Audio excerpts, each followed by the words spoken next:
Hi hello రైతులకు నమస్కారం. మీరు చూస్తున్నారు ఎంబీ రైతు యూట్యూబ్ ఛానల్. నేను బిచ్చినాయక్ అండి. ప్రజెంట్ వచ్చేసి ఇది మన పత్తి చేను ఏదైతే ఉందో ఇప్పటికీ ఒక 3 డోసెస్ అయిపోయినాయి ఇప్పటికీ. అలాగే 2 సార్లు కాంప్లెక్స్ ఎరువులు వేసాము. దీనికి మనం కనుక చూసుకున్నట్లయితే మొదటి డోస్గా వచ్చేసి జేటీ స్టార్ స్ప్రే చేసాము. ఆ తర్వాత ఏదైతే ఉందో జేటీ స్టార్ స్ప్రే చేసిన తర్వాత లైకా స్ప్రే చేయడం జరిగింది. ఈ 2 డోసులకు వచ్చేసి దాదాపు చేను ఇక్కడ వరకు వచ్చింది. ఆ తర్వాత థర్డ్ డోస్ కనుక మనం చూసుకున్నట్లయితే జేటీ కార్డ్ స్ప్రే చేసాము. ఈ 2 డోసులు స్ప్రే చేసిన తర్వాత జేటీ కార్డ్ స్ప్రే చేసేటప్పుడు ఎలా ఉంది ఏంటనేది ఒకసారి మీకు వీడియోలో క్లియర్గా చూపెట్టడం జరిగింది ఆ రోజు. ఆ తర్వాత మీరు చూసుకున్నట్లయితే 3 డోసులు జేటీ కార్డ్ ఏదైతే ఉందో స్ప్రే చేసిన తర్వాత అది మనం స్ప్రే చేసేటప్పుడు చెప్పాము ఏదైతే ఉందో పై ముడత కింది ముడత కానీ గ్రోతింగ్ కానీ ఫ్లవరింగ్ కానీ మంచిగా రావాలని చెప్పేసి చెప్పాము. జీడ నల్లి అన్ని క్లియర్ అవ్వాలని చెప్పేసి చెప్పాము. సో దాని విధంగా చూసుకున్నట్లయితే ఇప్పుడు ప్రజెంట్ పూత అనేది ఇప్పుడిప్పుడే స్టార్ట్ అవుతా ఉంది. ఇది 60 రోజుల పంట.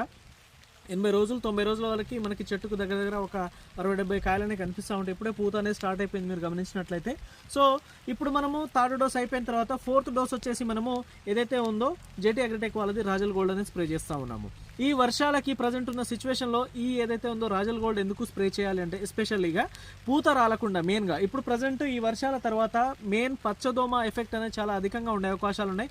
దాంతోపాటు ఎర్రనల్లి తెల్లదోమ ఈ మూడింటిని కనుక మనం కంట్రోల్లో పెట్టుకున్నట్లయితే దాదాపు మనకి ఎలాంటి పూత రాలడం అనేది జరగదు. సో అందుకోసం అని చెప్పేసి దాంతోపాటు పూత రావడానికి వచ్చిన పూత మొత్తం కాపుగా మారడానికి అని చెప్పేసి మనము ఫోర్త్ డోస్ వచ్చేసి రాజల్ గోల్డ్ అనేది స్ప్రే చేపిస్తా ఉన్నాము.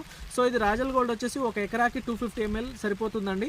ఇది వచ్చేసి మనకి తెల్లదోమ పచ్చదోమ ఎర్రనల్లి దాంతోపాటు పూత రావడానికి వచ్చిన పూత కాపుగా మారడానికి చాలా బ్రహ్మాండంగా పనిచేస్తూ ఉంది. సో ఇది వచ్చేసి మనం ఫోర్త్ డోస్గా స్ప్రే చేస్తూ ఉన్నాము ఇది వర్షం ఆగిన తర్వాత. సో ఇదండి వీడియో. Thank you.